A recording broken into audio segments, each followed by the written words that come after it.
तो ये सिर्फ जज्बातों से खेल सकते हैं, लेकिन डेवलपमेंट और कारकर्दगी ये ग्राउंड पे नहीं दिखा सकते। तो आप लोग क्या बीजेपी के साथ हो? क्या आप लोगों को बीजेपी को जिताना है?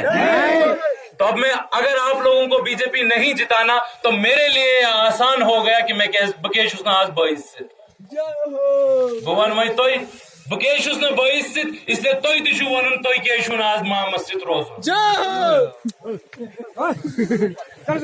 तो मैं आप लोगों से क्या कह रहा हूं कि 10 कैंडिडेट्स हैं, 2 कैंडिडेटों मत गए आप चीज कैश बीजेपी दरवाज पन्ने सलाकस मत बंद करें।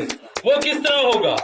वो सिर्फ इससे नहीं होगा कि हमें बीजेपी को वोट नहीं देना, बल्कि इससे होगा कि जो पहलवान उसको पिछाड़ रहा है उस पहलवान का साथ देना है। ना है कि नहीं? अब अगर वहीं किस कुछ गाड़ियां ऐसी होती हैं जो स्टेशन पे नहीं पहुंचती, मगर हमदर्दी तो है अपने भाई से, वो अलग बात है। मगर कुछ गाड़ियां हैं जो स्टेशन पे नहीं पहुंचती। आपको भी अपने इधर के मामले अच्छी हस्ती है, मगर क्या करें, वक्त के कोई ऐसे फैसले होते हैं जो फिर सदियों में हमें भुगतने पड़ते हैं। आपको समझदारी करनी है, तो जो अक्ल से सोच समझ से काम है।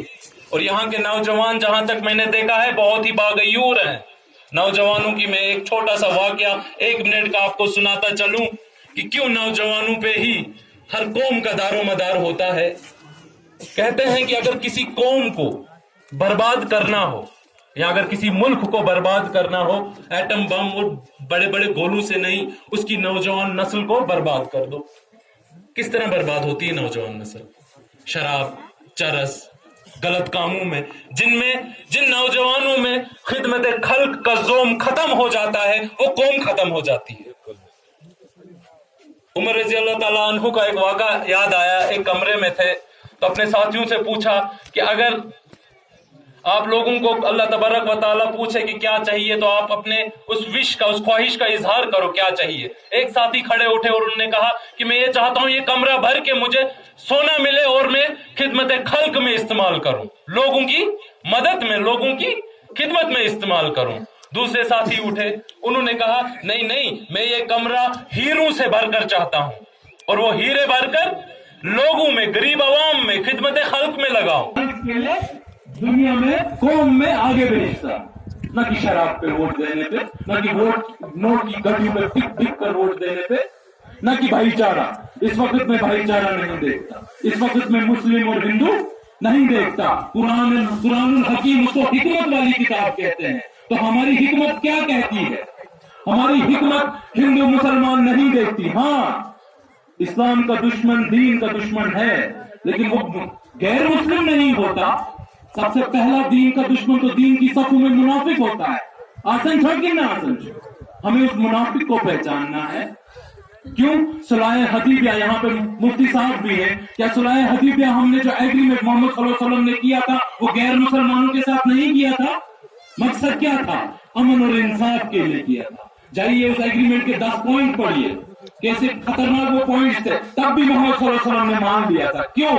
हमें अमन, इंसाफ और डेवलपमेंट की तरफ जाना है, हमें फसादों की तरफ नहीं जाना है। हमें जिस वक्त इमाम साहब जरूरत होंगे, हम इमाम साहब का चुनाव अलग से करेंगे। ये डीडीसी मेंबर का चुनाव है तो हम दीवान साहब को, पढ़े लिखे को आगे बढ़ाएंगे। ठीक है कि ना? अब यहाँ से आप लोग जाएंगे, आप जवान शाहीन सिफत यहाँ से जवान जाएंगे, तो आपके इलाके में जो भी लीडर कांग्रेस के वोट काटने के लिए उठा हो, उसको समझाएंगे कि भटको मत, मुनाफिकाना रविश मत इख्तियार करो, क्योंकि हमने बीजेपी के दरवाजे बंद करने हैं। ठीक है कि ना? आप ये काम 16 तारीख तक अपने कंधों पे ले लेते हैं, मुझे उम्मीद है, क्योंकि आपका जोश और जज्बा देखकर मेरे भी रोंगटे खड़े हो गए।